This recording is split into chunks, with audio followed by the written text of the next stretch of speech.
Hello everyone, मैं हूं Aditi Shah and I welcome you all to Magnet Brains, जहां आपको मिलता है 100% education free from kindergarten to 12th class. आज हम करने वाले हैं क्लास 12th अकाउंट्स का chapter number 6 that is retirement of a partner. हम लोगों ने प्रीवियस लेक्चर में इलस्ट्रेशन 41 तक देख लिए थे। अब जल्दी जल्दी से बढ़ते हैं आगे इलस्ट्रेशन 42 पर। चलो, क्या बोल रहा है? L, M and N were partners in a firm sharing profits in the ratio of 2:1:1। तीन पार्टनर्स थे, तीनों का प्रॉफिट शेयरिंग रेशियो दिया है। On 1 April 2013 their balance sheet was as follows. चलो, तो बैलेंस शीट में क्या क्या आइटम्स दिए हैं? लायबिलिटी साइड पे तीनों के कैपिटल अकाउंट्स दिए हैं, जनरल रिजर्व दिया है cake item, workman compensation fund ये भी दिया हुआ है, ये भी डिस्ट्रीब्यूट करेंगे, ये भी केक आइटम है। लेकिन अगर इसके अगेंस्ट कोई क्लेम अराइज होता है वर्कर्स के द्वारा तो उस क्लेम को पहले एडजस्ट करेंगे, फिर रिमेनिंग अमाउंट जो गुल्लक में होगा वो हम पार्टनर्स को बांटेंगे। ठीक है। क्रेडिटर्स, देन एसेट साइड पे देखो land, building, furniture, debtors less provision, stock and cash. ठीक है। On the above date N retired. अब कौन सा पार्टनर रिटायर हो रहा है? यहाँ पर एन रिटायर हो रहा है। The following was agreed. तो क्या टर्म्स एंड कंडीशंस अग्री किए गए? पहला, goodwill of the firm was valued eight ₹6 lakh. तो गुडविल फर्म की वैल्यूएशन किया गया, कितनी आई? 6 लाख रुपए। Land was to be appreciated by 40%। तो लैंड की वैल्यू को हमें अप्रिशिएट करना था, बढ़ाना था 40% से। बिल्डिंग को डिप्रिशिएट करना था बाय 1 लाख। फर्नीचर को डिप्रिशिएट करना था by 30,000। Liabilities for workman compensation fund were determined at ₹1,60,000। ये लो, तो ज़्यादा खुशी मनाने की ज़रूरत नहीं है यहाँ पे पार्टनर्स को, क्योंकि 3,60,000 जो गुल्लक में पड़े हुए थे उसके अगेंस्ट 1,60,000 का क्लेम आ गया है वर्कर्स के द्वारा। तो पहले ये क्लेम हम उस गुल्लक में से एडजस्ट करेंगे, फिर बचा हुआ पैसा उस गुल्लक का वो पार्टनर्स में बांटेंगे। ठीक है। Amount payable to N was transferred to his loan account. तो जो भी अमाउंट पेबल था एन को, जो भी उसका ड्यू अमाउंट आएगा वो उसके लोन अकाउंट में हमें ट्रांसफर करना है। Capital of L and M were to be adjusted in their new profit sharing ratio and for this purpose current account of the partners will be opened। तो यहाँ पर कुछ भी एज सच और कोई एडजस्टमेंट नहीं है, बस बोला गया है कि जो भी एल और एम के लिए जो total capital of the new firm आएगा वो एल और एम रिमेनिंग पार्टनर्स अपने न्यू प्रॉफिट शेयरिंग रेशियो में मेंटेन करेंगे, और उसके लिए जो भी एडजस्टमेंट करना पड़ेगा, यहाँ पर वो घर से कैश लेकर नहीं आ रहे हैं, बेसिकली जो भी एडजस्टमेंट होगा वो उनके करंट अकाउंट से होगा। समझ में आ रहा है? तो बहुत ईजी है, बैलेंसिंग फिगर में आपका करंट अकाउंट आ जाएगा। Prepare revaluation account, partners capital accounts and the balance sheet of the new firm. ठीक है। चलो, तो सबसे पहले हमारा सबसे इजी और सबसे प्यारा रीवैल्यूएशन अकाउंट बना लेते हैं। क्या करना है यहाँ पर? लैंड को अप्रिशिएट करना है, कितने से? 40% से। तो लैंड की वैल्यू देखो कितनी है? 8 लाख। तो 8 लाख का 40% कितना हो जाएगा? 3,20,000। तो लैंड को हम बढ़ा देंगे। तो अगर असेट की वैल्यू में इंक्रीज हो रहा है तो फायदा है, रीवैल्यूएशन अकाउंट के क्रेडिट साइड में आ जाएगा बाय लैंड अकाउंट। ठीक है। कितना? 3,20,000। 8 लाख का 40%। देन बिल्डिंग को डेप्रिशिएट करना है 1 लाख से। तो यहाँ पर असेट की वैल्यू को कम करना है, मतलब नुकसान है, तो डेबिट साइड में लिख देंगे 1 लाख और यहाँ पर हम लिख देंगे 2 बिल्डिंग अकाउंट। नेक्स्ट एडजस्टमेंट क्या है? फर्नीचर को डेप्रिशिएट करना है बाय 30,000। ठीक है। तो फर्नीचर की वैल्यू को भी गिराना है, असेट की वैल्यू में गिरावट, अगेन नुकसान, रीवैल्यूएशन अकाउंट के डेबिट साइड में आ जाएगा 30,000 टू फर्नीचर अकाउंट। अब जो वर्कमैन कॉम्पनसेशन फंड में से हमें 1,60,000 की लाइबिलिटी एडजस्ट करनी है, तो यहाँ पर क्लियरली देखो सफिशिएंट बैलेंस है।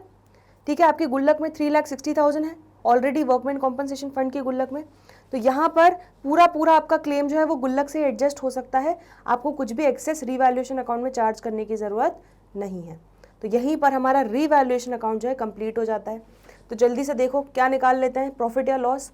तो क्रेडिट साइड ग्रेटर है, क्लियरली दिख रहा है, क्रेडिट साइड 3,20,000 है, तो फ़ायदा 3,20,000 का हुआ, लेकिन नुकसान -1 लाख -30,000 का हुआ।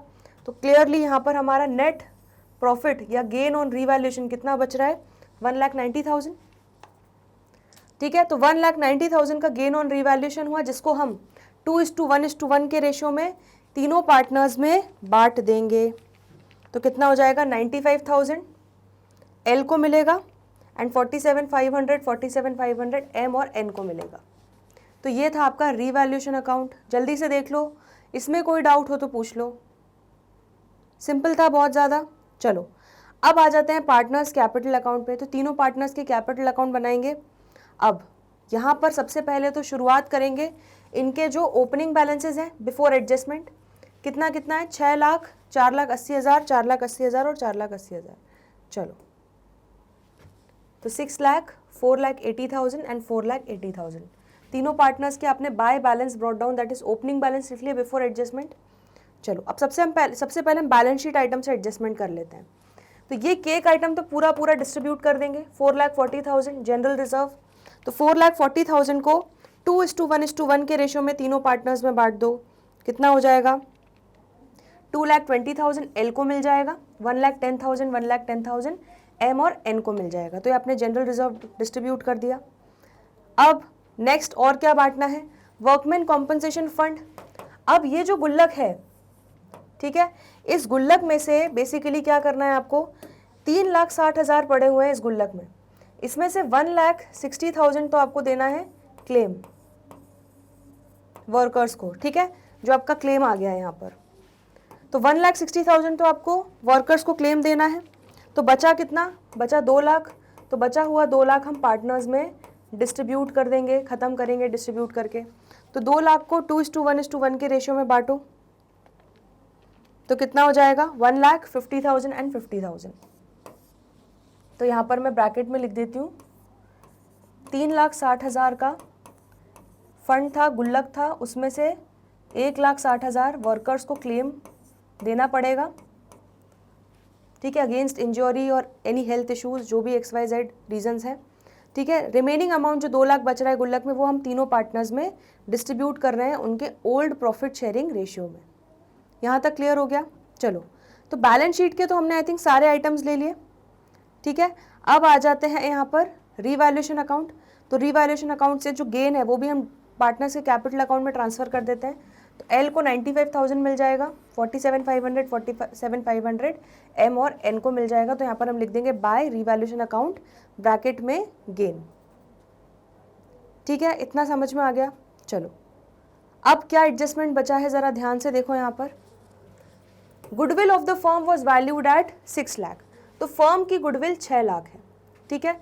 तो मैं यहीं पर शॉर्ट में वर्किंग कर देती हूँ। तो एन्स शेयर इन गुडविल, जो रिटायरिंग पार्टनर है उसका शेयर गुडविल में कितना होने वाला है, 6 लाख का 1/4, ठीक है। तो 6 लाख का 1/4 कितना हो जाएगा, 1,50,000। तो 1,50,000 जो है एन की मेहनत का हिस्सा है गुडविल में, जिसका कॉम्पनसेशन उसको देंगे कौन, जो भी गेनिंग पार्टनर्स हैं। अब यहाँ पर जो रिमेनिंग पार्टनर्स हैं उनका न्यू प्रॉफिट शेयरिंग रेशियो क्या होगा, वो नहीं दिया गया है। तो क्लियरली हमारे लिए तो और चीज़ें आसान हो गई। हमें क्या करना है, जो उनका एग्जिस्टिंग प्रॉफिट शेयरिंग रेशियो है इसमें से एन का हटा दो। तो एल और एम का कितना बचा, 2:1 बचा। तो यही इनका क्या बन जाएगा, गेनिंग रेशियो, और यही बन जाएगा इनका न्यू प्रॉफिट शेयरिंग रेशियो। तो एन जो भी अपना शेयर छोड़ के जा रहा है, एल और एम उसको 2:1 के रेशियो में ही बांटेंगे, गेन करेंगे। तो गेनिंग रेशियो 2:1 हो गया। तो क्लियरली अब आप क्या करोगे, 1.5 लाख रुपए का जो कॉम्पनसेशन है, एल जो है वो 2/3 कॉम्पनसेशन देगा एंड एम जो है वो 1/3 कॉम्पनसेशन देगा, ठीक है, क्योंकि गेनिंग रेशियो क्या हो जाएगा, 2:1। समझ में आ रहा है। चलो, तो ये कितना हो जाएगा आपका, 1 लाख रुपए एल कॉम्पनसेशन देगा और 50,000 रुपए एम कॉम्पनसेशन देगा। तो clearly gaining partners capital account क्या हो जाएंगे, डेबिट। तो गेनिंग पार्टनर्स के कैपिटल अकाउंट डेबिट कर दो, एल और एम, एल 1 लाख देगा, एम 50,000 देगा, किसको, एन को। तो 2 एन्स कैपिटल अकाउंट, ठीक है। और एन को 1.5 लाख रुपए मिलेगा, 1 लाख रुपए मिलेगा एन को, किससे, एल से। तो by L's capital account 1 lakh, और 50,000 मिलेगा उसको एम से। तो बाय एम्स कैपिटल अकाउंट 50,000। तो ये आपने पूरा गुडविल का जो हिसाब किताब है, सेटलमेंट, वो कर लिया। समझ में आ गया इतना। चलो, अब सबसे पहली चीज़ तो कर लेते हैं, यहाँ पर हमारे सारे एडजस्टमेंट्स हो चुके हैं। अब बस हमें क्या करना है कि सारे पार्टनर्स के कैपिटल अकाउंट को क्लोज करना है। तो एन का देखो ज़रा, सबसे पहले रिटायरिंग पार्टनर का देख लेते हैं। 4,80,000 plus 1 lakh plus 50,000 plus 1,10,000 plus 50,000 plus 47,500 कितना हो गया, 8,37,500 क्रेडिट साइड का टोटल आ रहा है, ठीक है। और एन का डेबिट साइड में कुछ भी डेबिट नहीं हुआ, तो पूरा का पूरा अमाउंट इसका क्लोजिंग बैलेंस बन जाएगा। लेकिन एन तो अब रिटायर हो रहा है, ठीक है, तो ये बेसिकली उसका कैपिटल अकाउंट नहीं होगा, ये अमाउंट ड्यू हो जाएगा जो फर्म को एन को पे करना पड़ेगा सेटलमेंट के लिए, ठीक है। तो रिटायरमेंट के सेटलमेंट के लिए 837,500 देना है, जो क्लियरली बोला है कि उसके लोन अकाउंट में ट्रांसफ़र कर देना है। तो ये अमाउंट को हम कहाँ पे कन्वर्ट कर देंगे, टू एन्स लोन अकाउंट में इसको हम ट्रांसफ़र कर देंगे। समझ में आ गया। लेकिन एल और एम इन दोनों के क्लोजिंग बैलेंसेस मेंटेन होने हैं। अब यहाँ पर कितना क्लोजिंग बैलेंस मेंटेन होना है ये नहीं बताया गया है, बस बोला है न्यू प्रॉफिट शेयरिंग रेशियो में मेंटेन करना है। तो इनके जो अभी आफ्टर एडजस्टमेंट जो क्लोजिंग बैलेंसेस आ रहे हैं उनका टोटल करके आप total capital of the new form निकाल लो। चलो सबसे पहले एन का देखो, एल का देखो, 6 lakh plus 2,20,000 plus 1 lakh plus 95,000 plus 1,20,000, ठीक है। तो ये आपका कितना हो रहा है, अच्छा सॉरी 1,20,000 तो उसका है, करंट अकाउंट का है। जो हमने टिक किया है सिर्फ उसको कंसिडर करना है अभी आपको। 6 lakh plus 2,20,000 plus 1 lakh plus 95,000, ठीक है, माइनस 1 लाख, तो कितना आ रहा है 9,15,000 एल का आ रहा है, ओल्ड एडजस्टेड कैपिटल। तो 9,15,000 अगर एल का आ रहा है, ये एल का है, ठीक है। इसी तरह से एम का भी निकाल लो, 4,80,000 प्लस 1,10,000 प्लस 50,000 प्लस 47,500 माइनस 50,000, तो 6,37,500 ये आ रहा है एम का क्लोजिंग बैलेंस। तो इन दोनों को अगर हम टोटल करेंगे 9,15,000 प्लस 6,37,500, तो total capital of the new firm कितना होने वाला है, 15,52,500 होने वाला है, ठीक है। इतना तो निकाल लिया, ये बहुत ईजी था। अब इसको एल और एम को मेंटेन करना होगा किस रेशियो में, 2:1 के रेशियो में, ठीक है। तो एल इसका 2/3 हिस्सा मेंटेन करेगा और एम इसका 1/3 हिस्सा मेंटेन करेगा। तो 15,52,500 को 2/3 और 1/3 में कर लो, ये कितना हो जाएगा 10,35,000, 10,35,000 और ये हो जाएगा 5,17,500। तो ये उनके क्लोजिंग बैलेंसेस कितना मेंटेन करना है ये हमने निकाल लिया, देखो यही आ रहा है, ठीक है। चलो तो यहाँ पे हम क्लियरली यहाँ पर टू बैलेंस CD करके लिख सकते हैं। क्लोजिंग बैलेंस L को मेंटेन करना है 10,35,000 एंड M को 5,17,500। यहाँ पर मैं लिख देती हूँ 15,52,500 जो total capital of the new firm है, उसको ये दोनों मेंटेन करेंगे 2:1 के रेशियो में। इतना क्लियर हो गया। चलो अब बारी है बैलेंसिंग फिगर निकालने की। तो क्लियरली आप देख सकते हो यहाँ पर आपका कितना आ रहा है 11,35,000। आप डायरेक्टली भी निकाल सकते हो, देखो कैसे, यहाँ पर एल को मेंटेन करना है 10,35,000, ठीक है। तो यहाँ पर लेकिन उसका अभी कितना है 9,15,000, इसका मतलब उसका कैपिटल कम है, कितने से, 1,20,000 से। तो 1,20,000 उसको अपने करंट अकाउंट से लेकर आना पड़ेगा, तो उसका कैपिटल अकाउंट को बढ़ाएगा वो, ठीक है। तो क्रेडिट साइड पे बैलेंसिंग फिगर आ जाएगा 1,20,000 एंड यहाँ पर क्या आ जाएगा बाय कैश अकाउंट की जगह, क्योंकि यहाँ पर क्वेश्चन में स्पेसिफिकली बोला है कि करंट अकाउंट से एडजस्टमेंट होना है, इसलिए हम लिख देंगे बाय एल्स करंट अकाउंट, ठीक है। समझ में आ रहा है। इसी तरह से देखो एम का निकाल लो, एम को 5,17,500 का कैपिटल मेंटेन करना है, बट उसका अभी आफ्टर एडजस्टमेंट्स कितना आ रहा है 6,37,500। इसका मतलब उसका कैपिटल अभी ज़्यादा आ रहा है, उसको कम करना पड़ेगा, अपना कैपिटल डेबिट करना पड़ेगा, कितने से, 1,20,000 से। तो ये 1,20,000 अब इस कैपिटल अकाउंट से अपने करंट अकाउंट वाली गुल्लक में ट्रांसफ़र कर देगा, ठीक है। तो यहाँ पर एम का कैपिटल अकाउंट क्या कर देंगे हम 1,20,000 से डेबिट, ताकि उसका क्लोजिंग बैलेंस 5,17,500 मेंटेन हो जाए, ठीक है। और उसके करंट अकाउंट में ये अमाउंट को हम ट्रांसफ़र कर देंगे। तो यहाँ पर हम क्या लिख देंगे, टू एम्स करंट अकाउंट। तो वो कैश लेकर आ रहा है, कैश घर लेके जा रहा है, उसकी जगह क्या हो रहा है, वो अपने करंट अकाउंट से यहाँ पे ट्रांसफ़र कर रहा है, वो यहाँ से अपने करंट अकाउंट में ट्रांसफ़र कर रहा है, ठीक है। तो बात वही है, बस थोड़ा उसको लिखने का तरीका अलग हो जाएगा और उसका थोड़ा सा बेसिक ट्रीटमेंट अलग हो जाएगा कि कैश लाने और ले जाने की जगह ये लोग अपने करंट अकाउंट में से ट्रांसफ़र कर रहे हैं या इस कैपिटल अकाउंट में से करंट अकाउंट में ट्रांसफ़र कर रहे हैं, ठीक है। या तो करंट अकाउंट में से पैसे लेकर आ रहे हैं या करंट अकाउंट में पैसे लेके जा रहे हैं। समझ में आ गया। तो पार्टनर्स कैपिटल अकाउंट कंप्लीट होता है यहाँ पर, इसमें कोई डाउट हो तो पूछ लो, बहुत ही सिंपल था ये भी। चलिए अब फाइनल बैलेंस शीट जल्दी से बना लेते हैं। जो कि सबसे आसान है।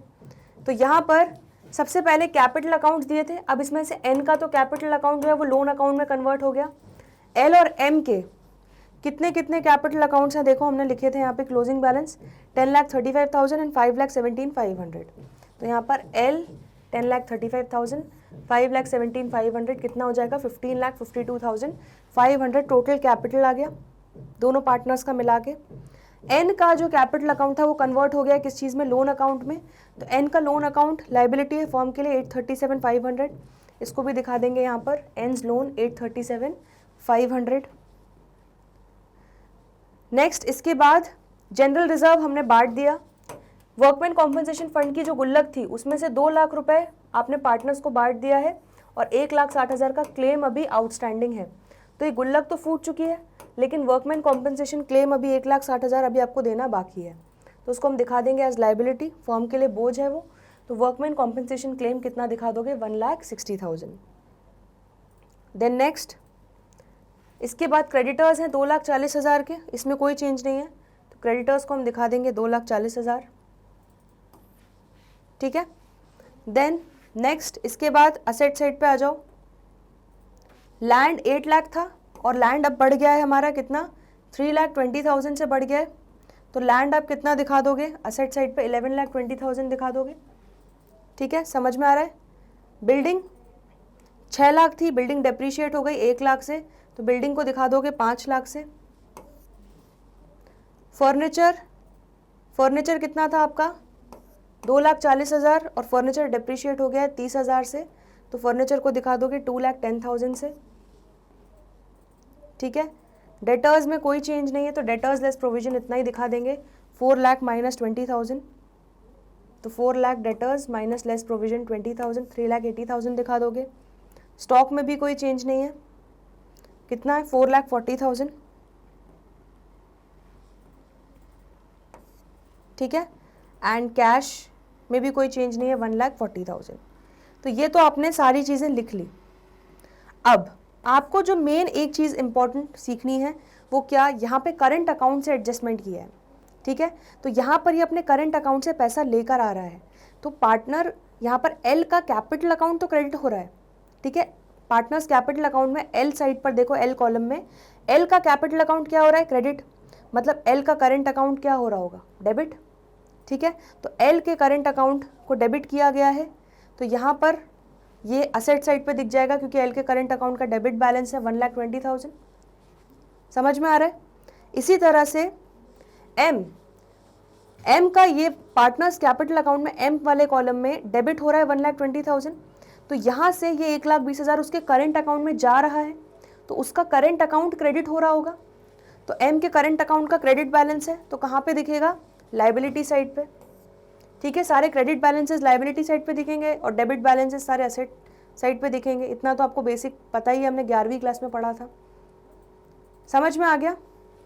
तो एम्स करंट अकाउंट को आप यहाँ दिखा दोगे और एल्स करंट अकाउंट को आप यहाँ पर दिखा दोगे। क्लियर हो गया? कोई डाउट हो इसमें तो पूछ लो जल्दी से, बैलेंस शीट भी कंप्लीट हो चुकी है। तो इस क्वेश्चन में हम लोगों ने क्या क्या देख लिया, एक बार जल्दी से देख लो। Revaluation account, partners capital accounts, balance sheet, और उसके बाद इसकी वर्किंग है, ठीक है, जो बेसिकली मैंने आपको गुडविल वाली वर्किंग करके बताई वो आपको करना है।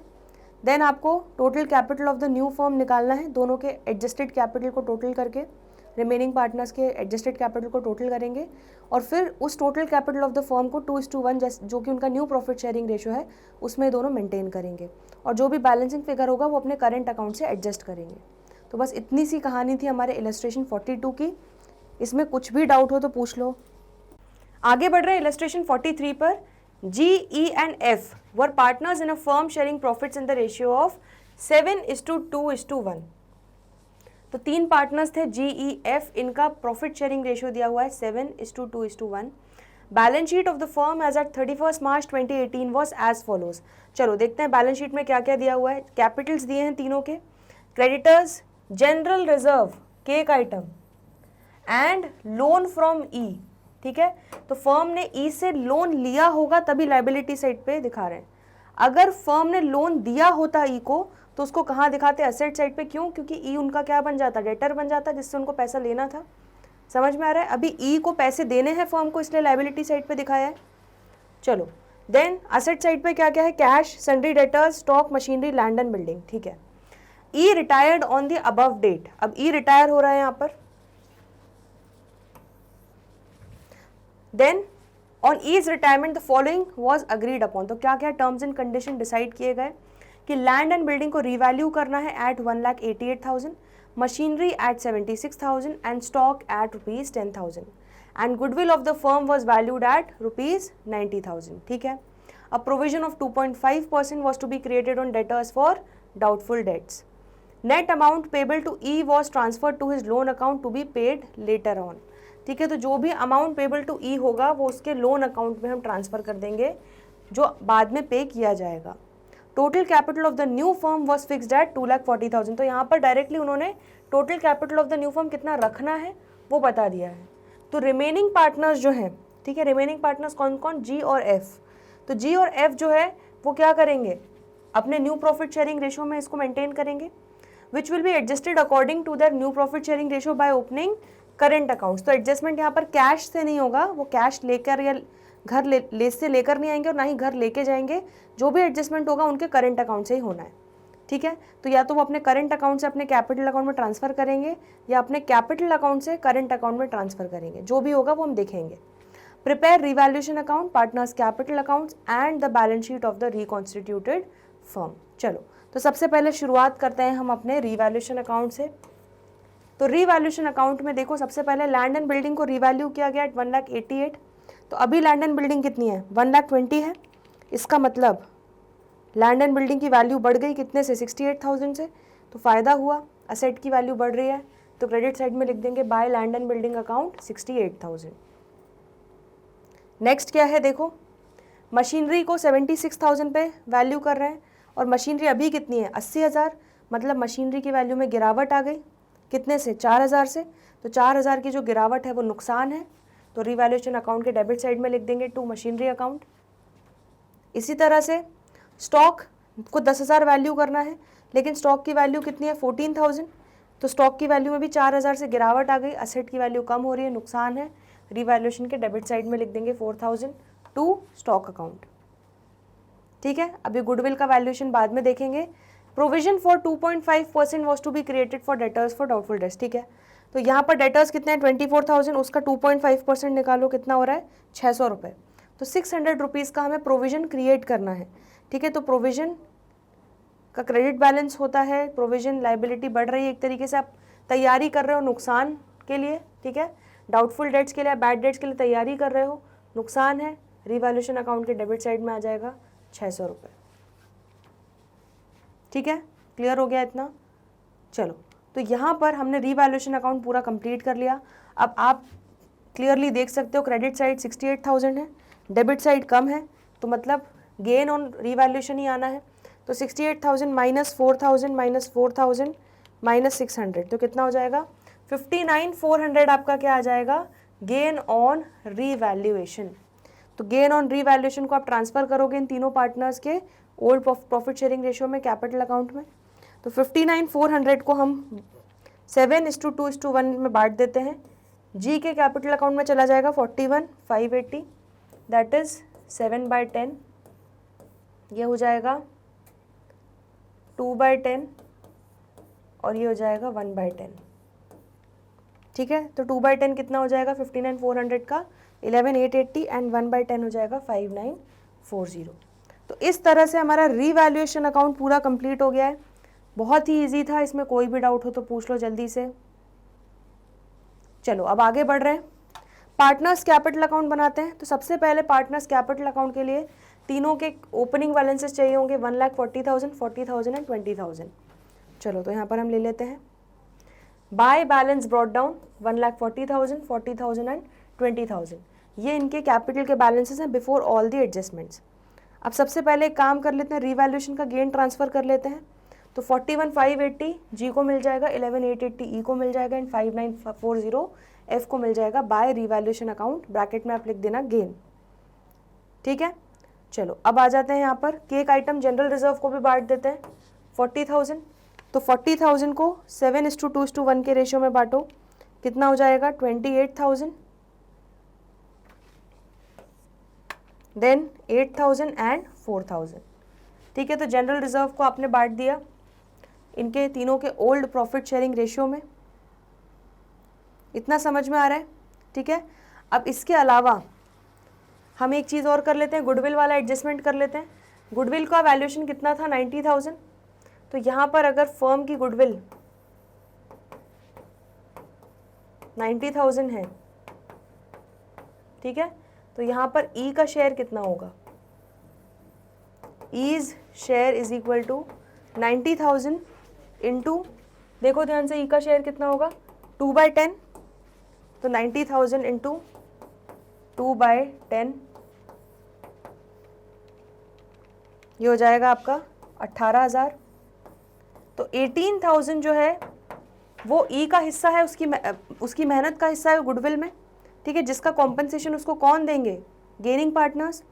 अब यहाँ पे न्यू प्रॉफिट शेयरिंग रेशियो क्या होने वाला है नहीं बताया गया है, तो क्लियरली हमारे लिए बहुत आसान है। क्या, यहाँ पर एग्जिस्टिंग प्रॉफिट शेयरिंग रेशियो में यहाँ पर जो रिटायरिंग पार्टनर है उसका हटा दिया हमने शेयर, तो बच कितना रहा है जी और एफ के बीच में 7:1, तो बस यही रेशियो हो जाएगा इनका गेनिंग रेशियो। इसी रेशियो में ये दोनों पार्टनर्स ई का शेयर गेन करेंगे और यही उनका क्या बन जाएगा, न्यू प्रॉफिट शेयरिंग रेशियो। ठीक है, तो 18,000 को दोनों पार्टनर्स जी और एफ 7:1 के रेशियो में बांटेंगे, कॉम्पनसेशन देंगे बेसिकली। ठीक है, तो 7/8 जी कॉम्पनसेशन देगा और 1/8 एफ कॉम्पनसेशन देगा। तो 15,750 जो है जी कॉम्पनसेशन देगा एंड 2,250 एफ कॉम्पनसेशन देगा। तो गेनिंग पार्टनर कैपिटल अकाउंट क्या करेंगे, डेबिट, तो गेनिंग पार्टनर्स के कैपिटल अकाउंट से हम पैसा काट कर बेसिकली किसको ट्रांसफ़र कर देंगे, रिटायरिंग पार्टनर को। तो यहाँ पर जी के देखो, जी के कैपिटल अकाउंट को डेबिट कर रहे हैं 15,750 से, एफ के कैपिटल अकाउंट को डेबिट किया 2,250 से, और ये पैसा हम कहाँ पे भेज रहे हैं, ई के कैपिटल अकाउंट में। ठीक है, इसी तरह से ई का कैपिटल अकाउंट क्रेडिट हो जाएगा 15,750 से एंड 2,250 से by G's capital account by F's capital account.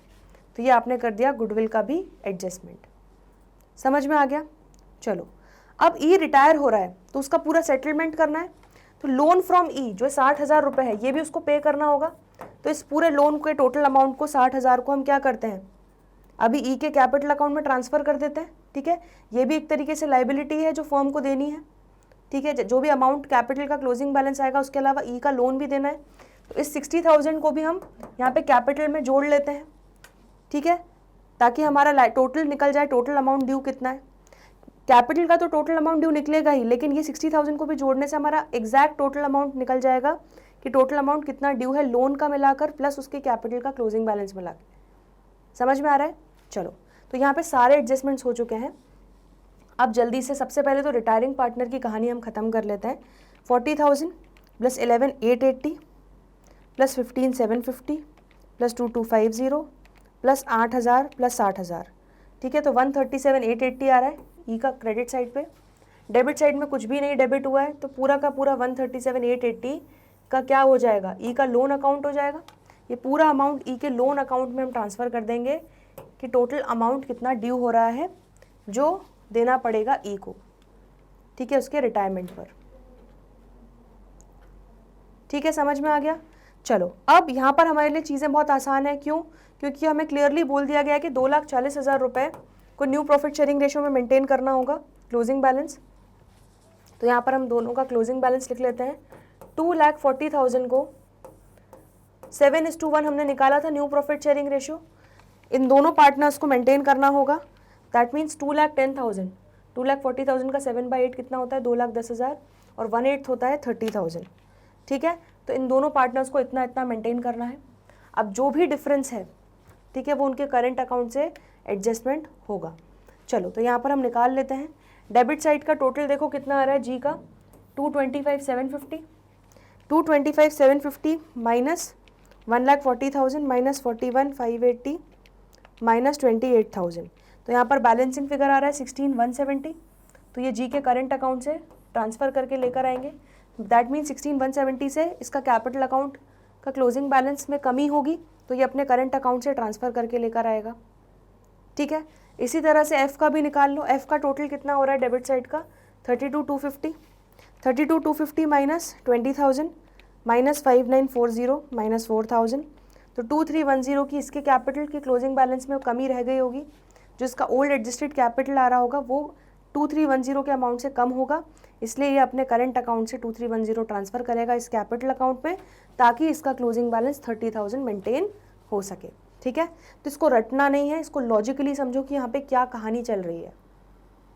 चलो, तो पार्टनर्स कैपिटल अकाउंट की कहानी इतनी सी ही थी। इसमें कोई भी डाउट हो तो पूछ लो। चले आगे, बैलेंस शीट बना लेते हैं जल्दी से अब। चलो, तो बैलेंस शीट में सबसे पहले जी और एफ का कैपिटल अकाउंट का क्लोजिंग बैलेंस लिख लेते हैं। तो जी और एफ का क्लोजिंग बैलेंस कितना है, 2,10,000 और 30,000। तो 2,10,000 जी का कैपिटल, एफ का 30,000, टोटल 2,40,000।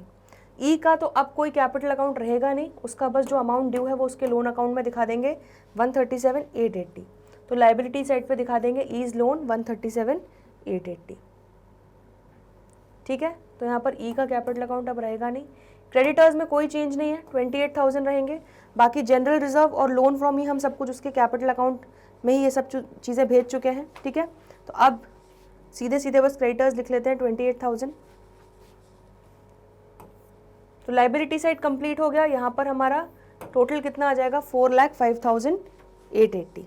चलो, अब आ जाते हैं असेट साइड पे। कैश में कोई चेंज नहीं है, कैश 90,000 है। सन्ड्री डेटर्स 24,000 लेस हमने प्रोविजन बना दिया 600 रुपये का। तो यहाँ पर हम लिख लेते हैं cash 90,000, sundry debtors 24,000 less provision for doubtful debt 600 का बना दिया। तो नेट 23,400 से आप डेटर्स को दिखा दोगे। इसके बाद आपका है स्टॉक 14,000 था, अब उसकी वैल्यू सिर्फ 10,000 रखनी है। तो स्टॉक को आप 10,000 पे दिखा दोगे, 4,000 से आपने उसकी गिरावट को रीवैल्यूएशन अकाउंट में डेबिट कर चुका है। इसी तरह से मशीनरी को अब 76,000 पे दिखाना है। मशीनरी की वैल्यू को भी हमने 4,000 से गिरावट जो है रीवैल्यूएशन अकाउंट में रिकॉर्ड कर चुकी है, तो मशीनरी को 76,000 से दिखा देंगे। लैंड एंड बिल्डिंग को भी हमने रीवैल्यू कर लिया है, लैंड एंड बिल्डिंग को 1,88,000 पे दिखाना है, तो लैंड एंड बिल्डिंग को 1,88,000 पे दिखा देंगे। इसके अलावा यहाँ पर ये जो दोनों पार्टनर्स के करंट अकाउंट क्या हुए होंगे कि इनका कैपिटल अकाउंट क्रेडिट हुआ है, तो जी का कैपिटल अकाउंट क्रेडिट साइड में आ रहा है, ये देखो अमाउंट, ठीक है। इसी तरह से एफ का भी क्रेडिट साइड में आ रहा है अमाउंट। तो इन दोनों पार्टनर्स के कैपिटल अकाउंट क्रेडिट हुए हैं, इसका मतलब इनके करंट अकाउंट डेबिट हुए होंगे। आ रहा है समझ में, उनके करंट अकाउंट से फंड ट्रांसफ़र करके इनके कैपिटल अकाउंट में लेकर आए, तो इनके करंट अकाउंट का बैलेंस क्या आ रहा है, डेबिट, ठीक है। जिस तरह से कैपिटल अकाउंट का बैलेंस क्रेडिट आ रहा है तो आप लाइबिलिटी साइड पे दिखा रहे हो, इनके करंट अकाउंट के डेबिट बैलेंसेस आ रहे हैं तो असेट साइड पे दिखा दोगे। जीस करंट अकाउंट 16,170 से दिखा दोगे एंड 2,310 से एफ्स करंट अकाउंट दिखा दोगे। इस तरह से आपकी बैलेंस शीट जो है वो कंप्लीट हो जाएगी और टोटल आ जाएगा 4,05,880, ठीक है। ये क्वेश्चन समझ में आ रहा है, इसकी वर्किंग भी देख लो। तो हम लोगों ने इस क्वेश्चन में क्या क्या देखा, सबसे पहले revaluation account, then partners capital account, then balance sheet, and इसकी वर्किंग नोट्स में आपको दिखाना होगा गुडविल का वर्किंग पूरा, कि किस तरह से कौन पार्टनर कितना कॉम्पनसेशन देगा, गेनिंग रेशियो क्या होगा, ये सब, और न्यू फर्म का टोटल कैपिटल क्या होगा, उसको किस रेशियो में दोनों पार्टनर्स मेंटेन करेंगे, कितना कितना अमाउंट होने वाला है क्लोजिंग बैलेंस का, उसका पूरा कैलकुलेशन, ठीक है। तो वो आप अपने तरीके से अच्छे वे में प्रेजेंट कर सकते हो, आपको ज़रूरी नहीं है कि आपको एग्जैक्ट बुक के तरीके से दिखाना है, बट हाँ आपका जो तरीका होगा वो प्रेजेंटेबल होना चाहिए, अंडरस्टैंडेबल होना चाहिए, कि समझ में आए कि आपने किस तरह से कैलकुलेशंस किए हैं, क्लियरली आपके एक्यूरेटली कैलकुलेशंस दिखने चाहिए। तो इस क्वेश्चन में कोई भी डाउट हो तो पूछ लो। आगे बढ़ते हैं इलस्ट्रेशन 44 पर। Mohan, Vinay and Nitya were partners in a firm sharing profits and losses in the proportion of 1/2, 1/3 and 1/6 respectively. तो यहाँ पर अगर आप ध्यान से देखो, मोहन, विनय और नित्या, इन तीनों के कितने कितने दिए हैं, 1/2, 1/3 एंड 1/6। क्लियरली तीनों के डिनोमिनेटर सेम नहीं है, इसको यूनिफॉर्म करने के लिए हम क्या कर सकते हैं, इनके डिनोमिनेटर भी 6 कर लेते हैं। उसके लिए क्या करना होगा, मल्टीप्लाई एंड डिवाइडेड बाय 3 करना होगा इसको।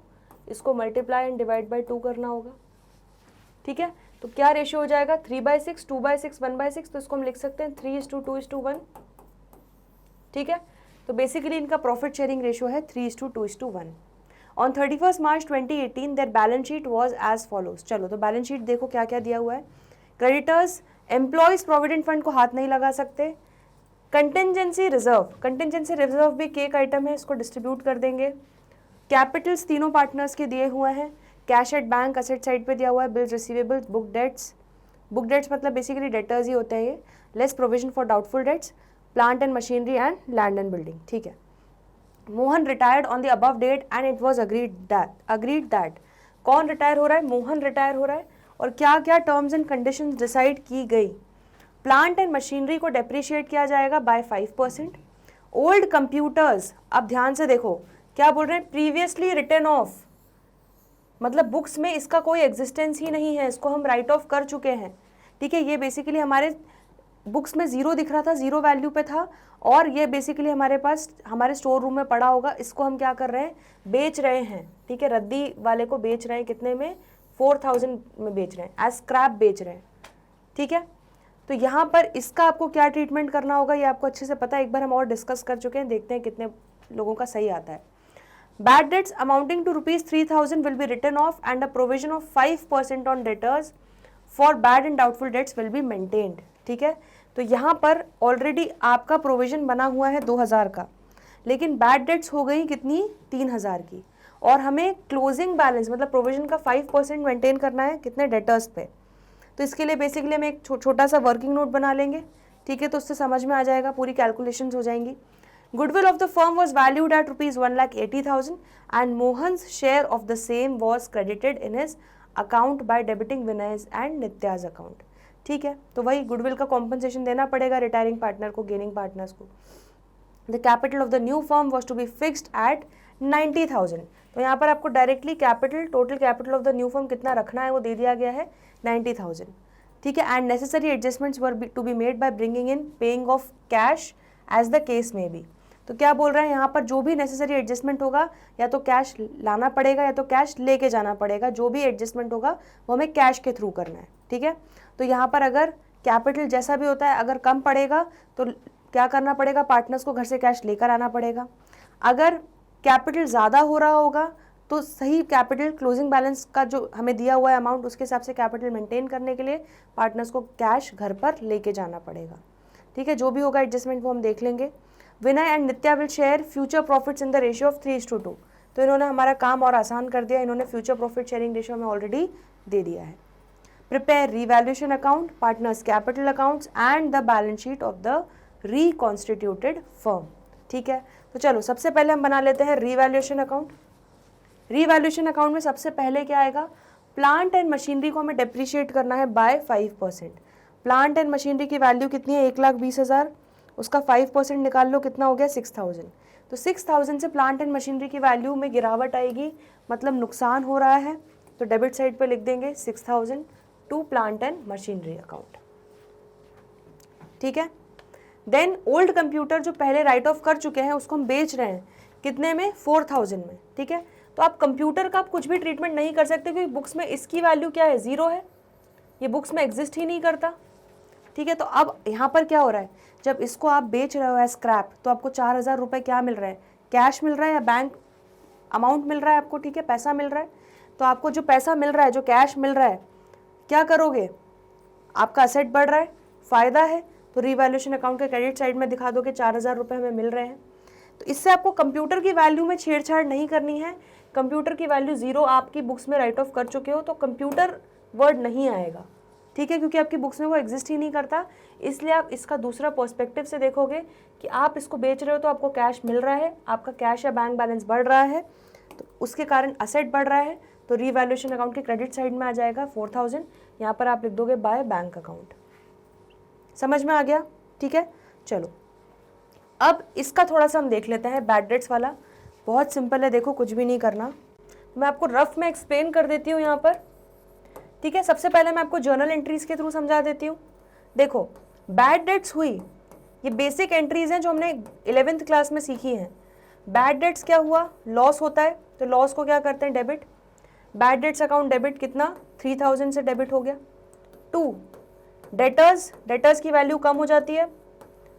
डेटर्स जो हमारे पहले कितने थे, देखो ध्यान से 63,000 के थे, अब क्या होगा 3,000 के डेटर्स आपको रियलाइज नहीं होने वाले, तो अब डेटर्स को राइट ऑफ कर दोगे 3,000 से, ठीक है, क्योंकि 3,000 के डेटर्स से पैसा नहीं आने वाला है, तो उससे हमने वैल्यू कम कर दी। तो पहली जर्नल एंट्री समझ में आ गई। Bad debts account debit to debtors, ये बिल्कुल बेसिक एंट्री हम करते थे। नेक्स्ट क्या करेंगे, अब ये जो लॉस है इसको हम क्या करेंगे, प्रोविजन फॉर डाउटफुल डेट्स की गुल्लक से क्या करते हैं, राइट ऑफ करते हैं। लेकिन अब ध्यान से देखो, यहाँ पर 2,000 रुपए का ही प्रोविजन बनाया हुआ है, लॉस की तैयारी जो की है वो 2,000 रुपए से ही की है, ठीक है, लेकिन लॉस कितना हो गया, 3,000 हो गया। तो यहाँ पर क्या करेंगे, ध्यान से, हम जो प्रोविजन बनाया हुआ है उसका क्रेडिट बैलेंस होता है, तो उसमें से एडजस्ट करने के लिए प्रोविजन फॉर डाउटफुल डेट्स को हम क्या करेंगे, डेबिट टू बैड डेट्स, जो लॉस है उससे राइट ऑफ कर रहे हैं तो उसको मारने के लिए क्या कर देंगे, तो बेसिकली लॉस को मार कर लेकर जा रहे हैं हम इस प्रोविजन से टू बैड डेट्स अकाउंट, ठीक है। लेकिन ध्यान से सुनो क्या हो रहा है यहाँ पर, इसको थोड़ा सा नीचे लिख लेते हैं। बैड डेट्स हमारे हो गए हैं 3,000 के, लेकिन हमने उसके लिए प्रोविजन, उस लॉस बैड डेट्स के लिए, नुकसान के लिए जो प्रोविजन बनाया था वो सिर्फ और सिर्फ 2,000 के लिए बनाया था। तो जब आप गुल्लक फोड़ोगे, प्रोविजन को तोड़ोगे, तो उसमें से 2,000 रुपये ही निकलेंगे, समझ में आ रहा है। तो बचा हुआ एक्स्ट्रा 1,000 कहाँ से चार्ज करोगे, जिसका कोई नहीं, उसका रीवैल्यूएशन अकाउंट, ठीक है। तो ये एंट्रीज मैंने आपको बताई हैं पहले भी, एक तरीके से आपका रिविजन हो जाएगा फिर से। तो रीवैल्यूएशन अकाउंट में आप ये 1,000 डेबिट करोगे, ठीक है, एज बैड डेट्स, ठीक है, एज बैड डेट्स जो हम प्रोविजन से राइट ऑफ नहीं कर पाए, जो एक्सेस बैड डेट्स हो गया वो आप रीवैल्यूएशन अकाउंट में चार्ज करोगे। समझ में आ रहा है। तो बहुत सिंपल है, प्रोविजन आपका 2,000 की गुल्लक थी, लेकिन आपकी बैड डेट्स हो गई 3,000 की, तो आप गुल्लक को फोड़ के 2,000 तो एडजस्ट कर लोगे, लेकिन जो एक्स्ट्रा 1,000 की बैड डेट्स हो गई उसको आप रीवैल्यूएशन अकाउंट में चार्ज कर लोगे। इसीलिए यहाँ पर बैड डेट्स आपका 1,000 रुपीज़ रीवैल्यूएशन अकाउंट के डेबिट साइड में एज लॉस चार्ज कर दोगे। इतना समझ में आ रहा है, ठीक है। चलो यहाँ तक समझ में आ गया। अब इसके बाद देखो आगे क्या बोला है कि प्रोविजन बनाना है हमें 5% on debtors for bad and doubtful dates. तो अब सुनो, ये 2,000 की गुल्लक तो फूट गई है, ठीक है, क्योंकि पूरा हमने बैड डेट्स एडजस्ट कर लिए हैं, तो अब प्रोविजन और कोई बचा नहीं है। अब हमारे जो डेटर्स हैं ये भी कम हो गए हैं, कितने, 60,000 के हो गए। तो 3,000 का बैड डेट्स होने के बाद हमारे रिमेनिंग डेटर्स कितने बचे, 60,000 के। तो अब 60,000 पे हम 5% से प्रोविजन क्रिएट कर लेते हैं, वापस से हम प्रोविजन गुल्लक बना लेते हैं। तो 60,000 पे 5% की गुल्लक कितना हो जाएगा, 3,000। तो 3,000 रुपये से आप फिर से प्रोविजन क्रिएट कर लोगे। तो प्रोविजन फॉर डाउटफुल डेट जब क्रिएट करते हैं तो वो भी नुकसान है, ठीक है। तो ये हमारा रीवैल्यूएशन अकाउंट के डेबिट साइड में आ जाएगा 3,000 रुपये। तो टोटल या 4,000 दिखा सकते हो या इसको अलग अलग भी दिखा सकते हो, दोनों ही तरीके सही हैं, ठीक है। तो टू बैड डेट्स 1,000 हो जाएगा and to provision for doubtful debts 3,000 हो जाएगा। इस तरह से 4,000 टोटल आपका डेबिट हो जाएगा बैड डेट्स और डाउटफुल डेट्स के रिगार्डिंग। समझ में आ रहा है, ठीक है।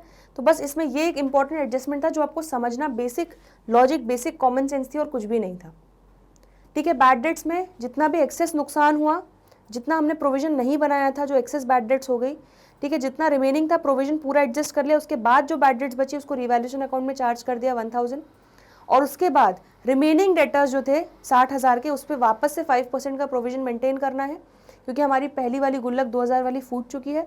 तो वापस से हम एक प्रोविजन क्रिएट करेंगे बाकी 60,000 के डेटर्स के लिए 5% से, तो ये आपका हो जाएगा 3,000। तो मैं यहाँ पर लिख देती हूँ 60,000 एक्सप्लेनेशन के लिए, 63,000 में से 3,000 के बैड डेट्स हो गए, तो रिमेनिंग 60,000 पे आपको 5% से प्रोविजन बनाना है।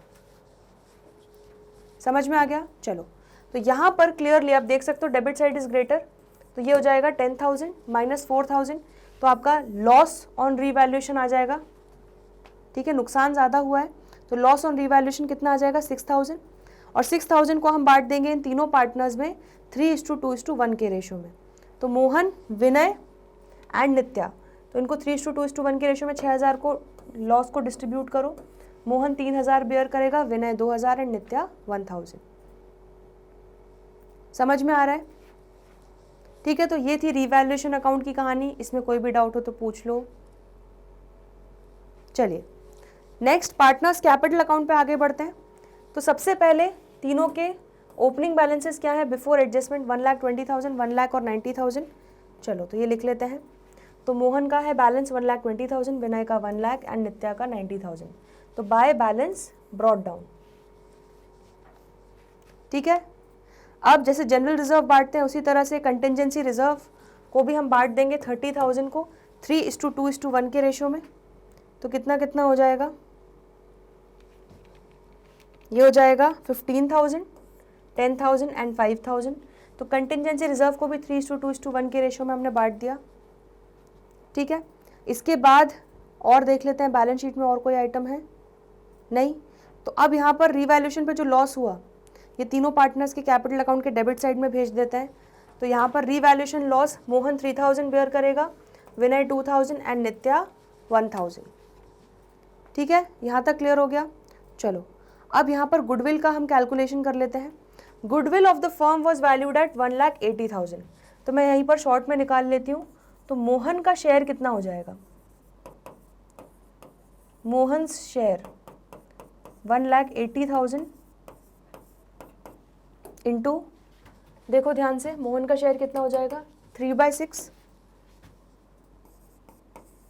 ठीक है, तो 1,80,000 इंटू 3/6 हो जाएगा 90,000। तो 90,000 का कॉम्पनसेशन मोहन को देंगे कौन, रिमेनिंग पार्टनर्स विनय और नित्या। किस रेशियो में, उनके गेनिंग रेशियो में। तो उनका गेनिंग रेशियो भी आप निकाल सकते हो। यहाँ पर ध्यान से देखो, विनय नित्या न्यू रेशियो दिया हुआ है 3:2। तो विनय का 3/5 होगा, इसका 2/5 होगा, माइनस इनके ओल्ड रेशियोज क्या थे, विनय का था 2/6 और नित्या का था 1/6। तो -2/6 माइनस 1/6, एलसीएम ले लेते हैं यहाँ पर 30, 18 माइनस 10, यहाँ पे एलसीएम ले लेते हैं 30, 12 माइनस 5। तो ये कितना हो जाएगा आपका 8/30 और ये हो जाएगा 7/30। तो 8:7 क्या हो जाएगा, गेनिंग रेशियो। समझ में आया? बिल्कुल सिंपल बेसिक कैलकुलेशन है जो हम इतने टाइम से करते हुए आ रहे हैं इस चैप्टर में। ठीक है, तो हमने क्या निकाल लिया, गुडविल में मोहन का शेयर कितना है, उसकी मेहनत का हिस्सा कितना है, और रिमेनिंग पार्टनर्स ने किस रेशियो में गेन किया। तो उनके न्यू रेशियो में से हमने माइनस कर दिया उनका जो ओल्ड प्रॉफिट शेयरिंग रेशियो था। तो आपका क्या आ गया कि उन्होंने किस रेशियो में गेन किया है। तो 8:7 के रेशियो में गेन किया है, तो बस इसी रेशियो में कॉम्पनसेशन देंगे। ठीक है, तो यहाँ पर 90,000 को अगर हम बांटें 8:7 के रेशियो में, तो 8/15 और 7/15, तो ये हो जाएगा 48,000। तो 48,000 कौन कॉम्पनसेशन देगा, विनय, एंड 42,000 कौन कॉम्पनसेशन देगी, नित्या। ठीक है, ये मैंने यहाँ पे बहुत रफ में वर्किंग बताई है, बट आपको बहुत प्रॉपरली इसका वर्किंग नोट बना के वर्किंग्स दिखानी है। चलो, तो यहाँ पर हम विनय और नित्या का कैपिटल अकाउंट को क्या कर लेते हैं, डेबिट। इनके कैपिटल अकाउंट से रिकवरी करके मोहन को दिया जाएगा। तो विनय का कैपिटल अकाउंट डेबिट हो जाएगा 48,000 से, नित्या का 42,000 से, टू मोहन्स कैपिटल अकाउंट। इसी तरह से मोहन को पैसा मिलेगा तो बाय विनयस कैपिटल अकाउंट उसको मिलेगा 48,000, बाय नित्यास कैपिटल अकाउंट उसको मिल जाएगा 42,000। ठीक है, यही हमने निकाला था, देखो 48,000 और 42,000। तो गुडविल का भी पूरा एडजस्टमेंट हो गया। अब 90,000 क्लोजिंग कैपिटल दे दिया गया है, उसको 3:2 के रेशो में ये पार्टनर्स जो है मेंटेन करेंगे। तो चलो हमारे लिए आसान हो गया, सीधे क्लोजिंग बैलेंस पे आ जाते हैं। ठीक है, तो यहाँ पर 2 बैलेंस सीडी लिख लेते हैं। 90,000 को 3:2 के रेशो में दोनों पार्टनर्स मेंटेन करेंगे। तो कितना हो जाएगा, 54,000 विनय का क्लोजिंग बैलेंस रहेगा कैपिटल का, एंड 36,000 नित्या को मेंटेन करना होगा क्लोजिंग बैलेंस। समझ में आ रहा है? चलो, तो अब मोहन रिटायर हो रहा है। मोहन का कितना अमाउंट ड्यू हो रहा है, 1,20,000 प्लस 15,000 प्लस 48,000 प्लस 42,000 माइनस 3,000। तो 2,22,000 जो मोहन का अमाउंट ड्यू आ रहा है उसको हम कहाँ ट्रांसफर कर देंगे, मोहन के लोन अकाउंट में। तो टू मोहन्स लोन अकाउंट 2,22,000 हो जाएगा। ठीक है, इसी तरह से विनय का निकाल लो, कितना हो रहा है टोटल, 1,10,000 हो रहा है। माइनस 48,000 माइनस 2,000, तो विनय का अभी 60,000 एडजस्टेड बैलेंस आ रहा है, लेकिन उसको मेंटेन सिर्फ 54,000 ही करना है, मतलब 6,000 उसका भी कैपिटल ज़्यादा आ रहा है, तो वो क्या करेगा, 6,000 घर लेकर चला जाएगा। ठीक है, तो टू बैंक अकाउंट यहाँ पर 6,000 लिख दोगे आप, बैलेंसिंग फिगर। इसी तरह से नित्या का देखो, नित्या का टोटल कितना आ रहा है, यहाँ पे क्रेडिट बैलेंस का क्रेडिट साइड में 95,000 आ रहा है, माइनस 42,000 माइनस 1,000, तो नित्या का अभी एडजस्टेड बैलेंस आ रहा है 52,000, बट उसको सिर्फ और सिर्फ 36,000 का ही बैलेंस मेंटेन करना है। इसका मतलब 16,000 रुपये से भी ज़्यादा बैलेंस आ रहा है, तो 16,000 रुपये नित्या अपने घर लेकर चली जाएगी, तो टू बैंक अकाउंट। ठीक है, तो यहाँ पर विनय और नित्या दोनों के एडजस्टेड सारे एडजस्टमेंट्स के बाद जो कैपिटल के बैलेंसेस थे वो ज़्यादा आ रहे थे, तो जितने भी अमाउंट्स एक्सेस आ रहे थे वो घर लेकर चले गए, ताकि उनका जो क्लोजिंग बैलेंस है वो इस हिसाब से मेंटेन हो पाए कि 90,000 को 3:2 के रेशियो में ये मेंटेन कर पाए, दैट इज़ 54,000 एंड 36,000। बस इतना सा था पार्टनर्स कैपिटल अकाउंट। समझ में आ रहा है? चलो अब बैलेंस शीट, जल्दी से बैलेंस शीट देख लेते हैं। तो बैलेंस शीट में सबसे पहले क्रेडिटर्स में कोई चेंज नहीं है, क्रेडिटर्स 48,000 ही रहेंगे, एम्प्लॉयज प्रोविडेंट फंड 1,70,000 ही रहेगा। Creditors 48,000, employees provident fund 1,70,000। इसके बाद नेक्स्ट यहाँ पर कैपिटल अकाउंट में मोहन अब नहीं रहेगा, मोहन रिटायर हो चुका है, तो मोहन का लोन अकाउंट दिखेगा और बाकी विनय और नित्या के कैपिटल अकाउंट्स दिखेंगे। तो मोहन का लोन अकाउंट कितने से दिखेगा, 2,22,000, तो मोहन लोन अकाउंट 2,22,000 एंड विनय और नित्या का कैपिटल अकाउंट 54,000 एंड 36,000 से हो जाएगा। ठीक है, तो ये हो गया आपका लायबिलिटी साइड का टोटल 5,30,000। चलो आ जाओ, इसी तरह से कैश एट बैंक को भी हम यहाँ पर कर लेते हैं, ध्यान से देखो। तो कैश एट बैंक था 31,000, अब बिल्कुल ध्यान से यहाँ पर करना है आपको। कैश एट बैंक आपका था 31,000, ठीक है, जिसमें से यहाँ पर हम लोग ध्यान से देखते हैं और क्या क्या चीज़ें थी एडजस्टमेंट्स में। हमें 4,000 रुपये मिले इस कंप्यूटर को बेचने से, तो 4,000 रुपीज़ ऐड हो गए। देखो आपका बैंक अकाउंट में 4,000 रुपये आ गए थे, तो बाय 4 प्लस 4,000 आप कर दोगे। ठीक है, उसके अलावा 6,000 और 16,000 विनय और नित्या अपने अपने घर विड्रॉ करके ले गए, तो इतने से बैंक अकाउंट कम हो जाएगा, तो -6,000 माइनस 16,000, तो कितना हो रहा है देखो ध्यान से, 31,000 प्लस 4,000 माइनस 6,000 माइनस 16,000, तो 13,000 बच रहा है। तो कैश एट बैंक आप नेट दिखा दोगे सारे कैलकुलेशंस के बाद, कितना पैसा आया कितना पैसा गया, ये सब आप ओपनिंग बैलेंस में ऐड प्लस माइनस करोगे, तो क्लोजिंग बैलेंस आ जाएगा आपका 13,000। ठीक है, चलो इसके बाद बिल्स रिसीवेबल में कोई चेंज नहीं है, 54,000 ही दिखाएंगे, तो बिल्स रिसीवेबल 54,000 दिखाएंगे। ठीक है, इसके बाद बुक डेट्स जो थी, तो डेटर्स हमारे कितने हो गए थे, डेटर्स हमारे 60,000 के हो गए थे, तो यहाँ पर बेसिकली उन्होंने नेट करके नहीं दिखाया है, 63,000 में से 3,000 के बैड डेट्स हो गए ऐसे दिखाया है। आप चाहो तो बुक डेट्स डायरेक्टली 60,000 भी दिखा सकते हो। ठीक है, तो बुक डेट 60,000 के हो गए, उसमें से अब हमने प्रोविजन उसके हिसाब से 5% का क्रिएट कर दिया था 3,000 का। ठीक है, तो 3,000 का जो प्रोविजन बना दिया 60,000 के डेटर्स पे, वो लेस करेंगे तो 57,000 से आप डेटर्स को दिखा दोगे net value. Then plant and machinery 1,20,000 की थी, प्लांट एंड मशीनरी में कोई चेंज आया है कि यस 6,000 से कम हो गई है, तो प्लांट एंड मशीनरी अब आप दिखा दोगे 1,14,000 से। इसी तरह से और कोई चेंज है, लैंड एंड बिल्डिंग उतना ही है, शायद 2,92,000 ही है, तो लैंड एंड बिल्डिंग को उतना ही दिखा दोगे 2,92,000, इसमें कोई भी चेंज कोई भी रीवैल्यूएशन नहीं हुआ है। ठीक है, तो इस तरह से आपका टोटल असेट साइड का भी आ जाएगा 5,30,000। ठीक है, तो इस क्वेश्चन में हमने सारी चीज़ें कर ली हैं कंप्लीट। जल्दी से देख लो, रीवैल्यूएशन अकाउंट बनाया था मैंने, मेजरली आपको 2 एडजस्टमेंट समझाए, एक तो जो कंप्यूटर राइट ऑफ किया उसको बेचा है तो उसका एडजस्टमेंट क्या होगा, और प्लस जो बैड डेट्स हुए हैं, एक्सेस अमाउंट के जो बैड डेट्स हुए हैं, जितना प्रोविजन नहीं बना है वो रीवैल्यूएशन अकाउंट में चार्ज कर देंगे, एंड रिमेनिंग डेटर्स पे वापस से हम प्रोविजन 5% से क्रिएट कर देंगे। ठीक है, देन पार्टनर्स कैपिटल अकाउंट देख लिया हमने अच्छे से, उसके बाद बैलेंस शीट देख ली, और प्लस आपको वर्किंग नोट्स में प्रॉपरली दिखाना है आपका गुडविल का कैलकुलेशन किस तरह से होगा, कितना कितना कौन कॉम्पनसेशन देगा, क्यों देगा, गेनिंग रेशियो क्या होगा, और फिर आपको दिखाना है total capital of the new firm कितना मेंटेन करना है उनके न्यू प्रॉफिट शेयरिंग रेशियो में दोनों रिमेनिंग पार्टनर्स को। समझ में आ रहा है? चलिए, तो आई होप आज हमने जितने भी इलस्ट्रेशंस डिस्कस किए आपको अच्छे से समझ में आ गए हैं। रिटायरमेंट ऑफ अ पार्टनर के इलस्ट्रेशंस यहीं पर ख़त्म होते हैं। एक भी इलस्ट्रेशन में डाउट हो तो प्लीज़ कमेंट सेक्शन में लिख दीजिएगा। आज के लिए इतना ही। बाकी के जो भी बचे हुए क्वेश्चंस हैं इस चैप्टर से रिलेटेड करेंगे आने वाले अगले लेक्चर्स में। तो जल्दी मिलते हैं ब्रेक के बाद। देखते रहिए magnet brains. Stay tuned. Good bye.